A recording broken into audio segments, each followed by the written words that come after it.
Hai, kali ini saya, Sofiali, akan masuk lebih dalam ke kisah perjalanan kembali ke asal.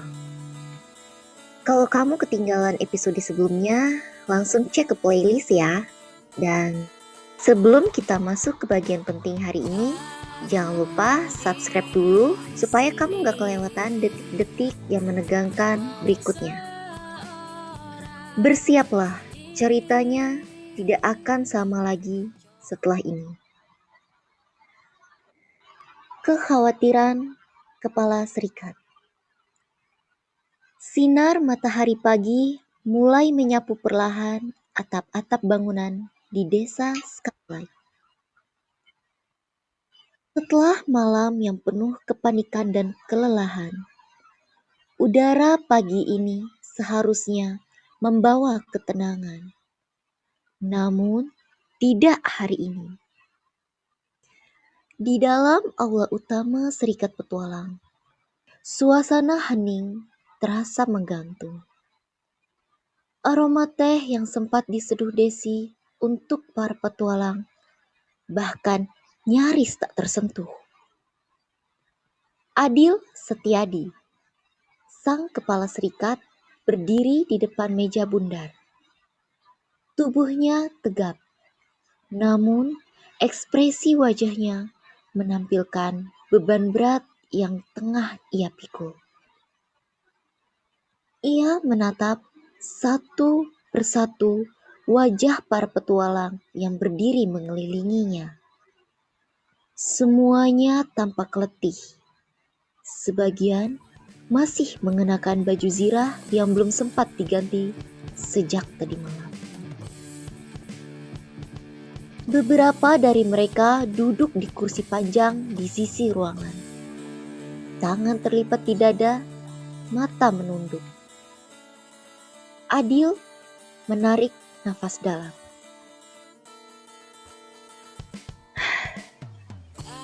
Para petualang semua, terima kasih atas kerjasamanya. Yang berdiri tak jauh darinya mengangguk. Suaranya lantang namun tenang saat menjawab. Hal itu sudah wajar, Tuan. Mengingat keselamatan warga yang lebih utama. Adil membalas dengan anggukan singkat. Betul yang kalian katakan. Ia berhenti sejenak, membiarkan keheningan menegaskan kata-katanya. Lalu, dengan suara yang sedikit lebih berat, ia melanjutkan. Saya juga sedikit khawatir dengan keadaan saat ini. Sudah puluhan tahun desa ini aman. Tapi mengapa ada kekuatan besar yang ingin mengancam? Ruangan menjadi sunyi. Tak satu pun dari para petualang berani menjawab pertanyaan retoris itu. Mereka tahu, kekuatan yang datang bukan sekedar ancaman biasa. Semua ini terasa lebih dalam, lebih gelap.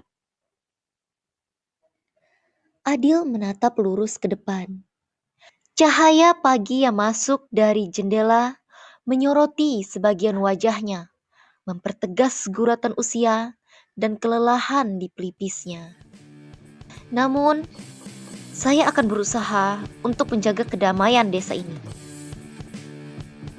Lanjutnya dengan nada mantap. Ia lalu berpaling ke Desi yang berdiri di dekat pintu. Segera jemputkan kemari. Desi membungkuk cepat. Baik, Tuan. Tanpa menunggu lebih lama, ia segera membuka pintu dan melangkah keluar. Namun, belum sampai satu langkah penuh, tubuhnya hampir bertabrakan dengan seseorang yang baru saja datang dari arah berlawanan. Pagi, Paman. Pagi semuanya. Sapa Aryani Nera dengan senyuman yang khas. Suaranya cerah dan lembut, membuyarkan sedikit ketegangan di dalam aula. Desi menyipitkan mata sekilas, kemudian melanjutkan langkahnya. Nera masuk ke aula dan menghampiri Adil dengan langkah ringan. Paman, saat hendak masuk, saya berpapasan dengan Kak Desi. Dia mau kemana? Sepertinya cepat-cepat sekali. Tanyanya sambil mengerutkan kening. Adil menatap Nera sejenak sebelum menjawab. Dia saya suruh menjemput Ken. Begitu mendengar nama itu, ekspresi Nera berubah drastis. Mata yang tadinya berbinar kini dipenuhi kecemasan. Tanpa berkata apa-apa lagi, ia langsung berbalik dan melangkah menuju pintu. Kalau begitu saya kesana juga ya Paman, katanya cepat. Namun saat langkah keduanya terdengar di lantai kayu, suara tegas Adil menghentikannya. Tidak usah, tunggu saja di sini. Langkah Nera langsung terhenti. Tangannya mengepal pelan. Tetapi ia tak berani membantah. Ia hanya menunduk, menekan rasa khawatir yang menggantung di dadanya. Baik, Paman. Jawabnya lirih. Ia berjalan kembali ke dalam ruangan dan duduk di kursi dekat jendela.